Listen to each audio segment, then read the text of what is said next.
I'm here with assistant football coach and defensive coordinator Brandon Novak. Coach Novak, how are you doing? I'm doing well. Thanks for having me today, Chris. No problem. Okay, so just to start us off, what did you see from Hamline's offensive film that stands out, and how are you preparing your defense to counter their key threats?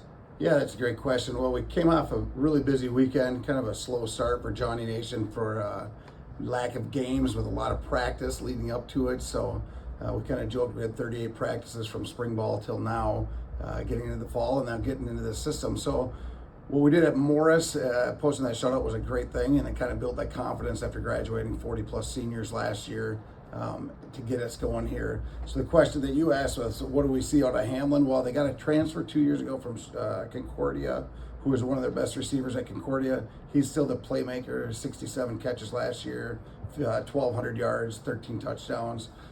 So he's kind of the guy we got to know where he's at, number one on the field all the time. They have a freshman quarterback who's a pretty talented kid. Came in, he was a highly rated kid coming out of high school and ended up at Hamline somehow, and he's pretty talented, what we've seen on film so far. They do quick rhythm passing, get the ball to their playmakers, get it out of the freshman's hand, and try to work the ball down the field slowly, methodically with some short pass game, and then they'll take their shots when they get a chance. So we've got to know where one is, so we've got to shut him down. And then they've got a little scat receiver, number 18, that's pretty tough as well, who they throw a lot of bubbles to and quick hitch routes and let them just kind of make plays. So those are the two guys we have to know where they're at all the time. Okay. How do you expect Hamline to attack your defense differently than your week one opponent? Yeah, I think we're going to see a lot of quick rhythm passes out of them. I think we're going to see get the ball to number one, let him make plays down the field, but then that underneath concept stuff, they run some traps, they run some what we call split zone, where they get the line going one way and they'll pull a tight end back to the opposite side. So we'll see some split zone against them. You know, and they'll keep the quarterback, the ball in the quarterback's hands. So he's a playmaker for him, a big kid. He's about 225 pounds as a freshman, and so he's a powerful runner and yet, you know, a very accurate thrower. So I think they'll stretch the field a little more than we saw Morris try to do, throw it downfield, but our safeties will be ready for it. Guys like Mark Rogalski and Jack St. Fleur, who you saw got the pick six last week, and then Will Peruka, they'll be ready, as will our corners. So How has the leadership dynamic evolved within your defensive unit? Yeah, I think returning Zach Frank has been a great thing. You know, he's a fifth-year senior, but then we took a lot of injuries on the D-line that people might not be aware of. We're sitting with Landon Gallagher out, Tommy Gilmore out, Charlie King out. So it's been a work in progress as far as really starting. And you guys have all heard Gary say it, the games are won with those trenches, right? So now all of a sudden you lose three big pieces of what we were trying to do from the spring till now. And now we've kind of revamped a few things, added a few different pieces in, playing a little more safety and coverage guys into those spots of outside backers, so we can move the backers down to play some more line, kind of get some pass rush that way. So as far as development of leadership, we still have Zach Frank. He's been fantastic. We got Aiden McMahon in the middle. He's been fantastic. Jack St. Fleur right up the middle, so when you get up the middle that way, then you bring back Weston Hoyt, Blake Simonson at the corners.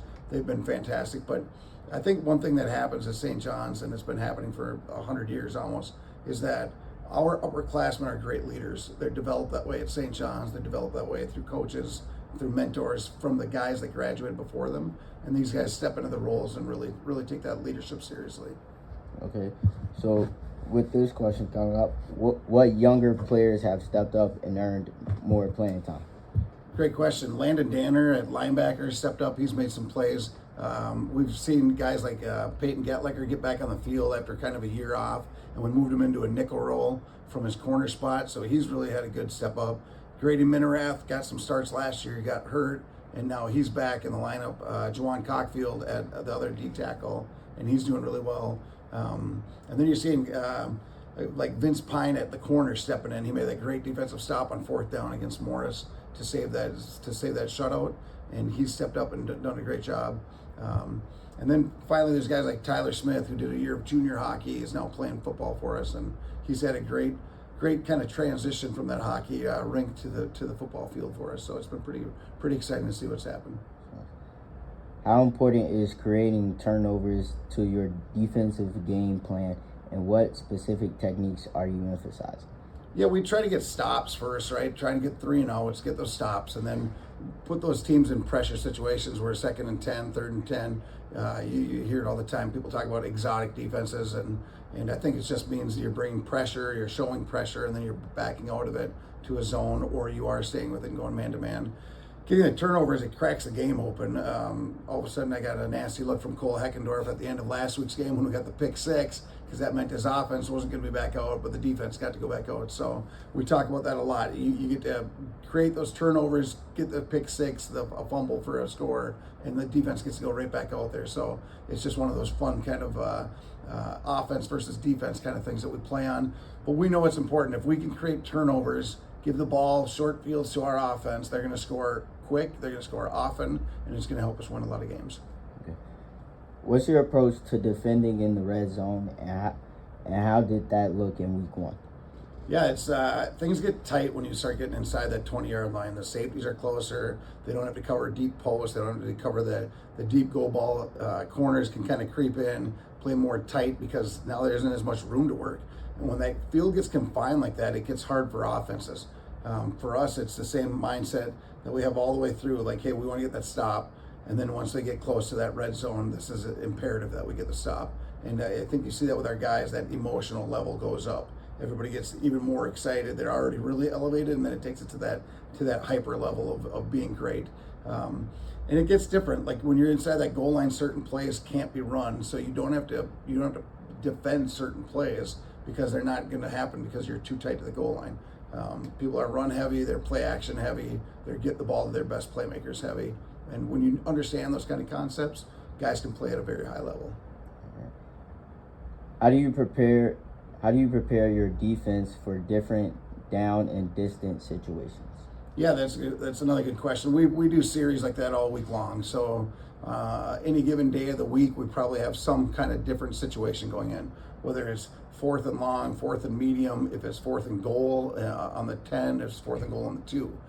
Is it 1st and goal on the 6? Like, okay, how did all these things play? And by giving your guys those opportunities to be in those situations, they understand what it's going to take to win the situation. Gary does a great job pairing our number 1 offense versus number 1 defense throughout the week to get us kind of those reps, to get us thinking differently than maybe we have all week. So as we think differently, we get better and can make those plays during those crunch time situations. What are the biggest areas of improvement you want to see from your defense over the next few weeks? Yeah, it's pursuit, never giving up on plays. I think a lot of times people make the assumption that somebody's going to make the tackle. The ball is going away or the play is going away and I can kind of jog to it. And that's kind of my pet peeve. I want to see you hustle. In any given game, you're about 60 to 70 plays. Some teams in the conference get as many as 90 to 100. So we get 100 plays that we perform on Saturday defensively. So let's make those 100 plays count, those 70 plays count. And so for me, it's that adjustment in attitude that you're just constantly going to put that pressure on and make it uncomfortable for the other team for those 60, 70 plays. How does facing a conference opponent like Hamline differ from a non-conference games in terms of preparation? Yeah, it's all the marbles, right? So everything starts now for us. You need to win the conference or at least be as close to perfect as you can in conference to get that bid into the nationals. But for us, we still say, hey, we're just going to go and take this time and focus on what we do and who we are and what we can do to be the best we can. All right. That's Coach Novak, defensive coordinator and assistant football coach. Thank you, Coach Novak. Thank you.